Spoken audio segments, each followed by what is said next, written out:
Companies are growing insane, going down from 7,000 before 2000, the year 2000, down to 3,500.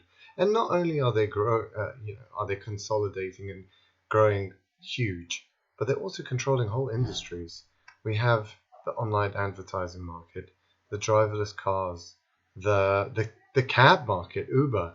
We've got the food delivery market, all being gobbled up by a few companies, and they are growing and growing and becoming monopolies of entire industries. Monopolies of industries.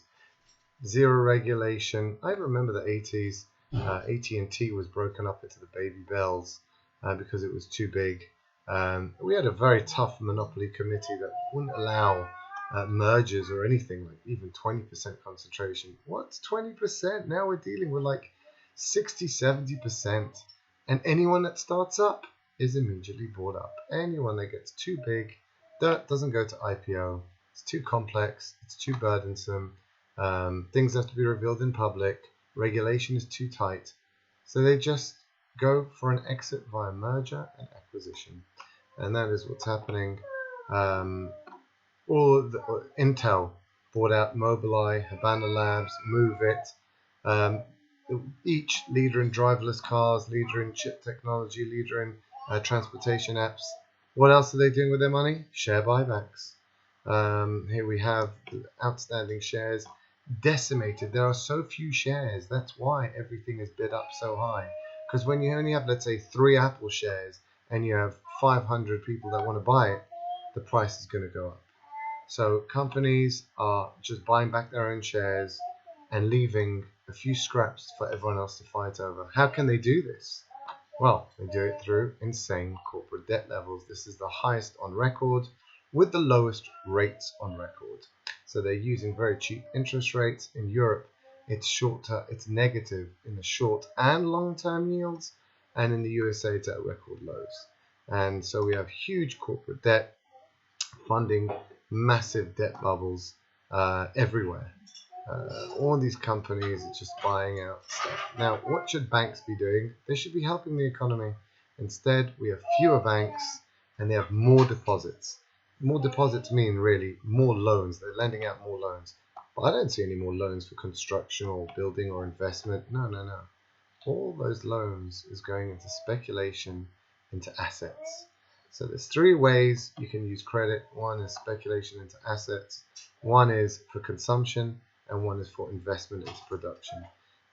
China went through investment into production using credit guidance, and we have in the Western world debt being collected by zombie firms, which means firms that cannot even make enough money to service their debt, to make their interest payments. They have to borrow more money every year just to stay afloat. And now that's 19% of all companies.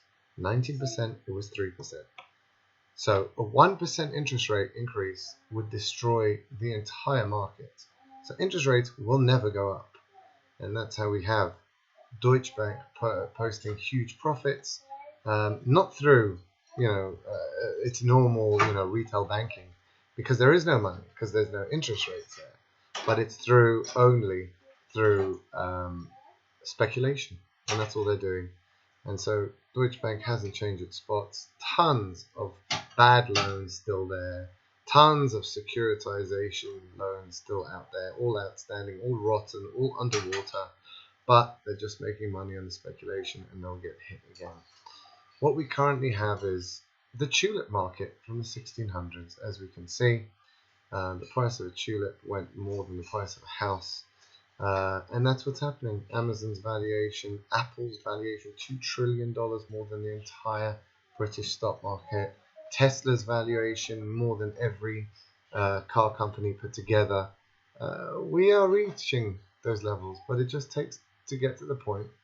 As we say, markets can stay more insane than you can stay solvent, but eventually, like we see with tulips, where they were worth more than a house, and the land in Japan in the 1980s was worth more than all of Manhattan. The land of the Emperor of Japan in Tokyo, tiny plot of land, is worth more than all Manhattan. That is where we're going to, and that is what's going to happen. And worse still, is we cannot raise those interest rates.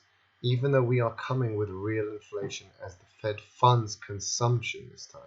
Before they were funding speculation, now they're funding consumption. And that we will have inflation with no interest.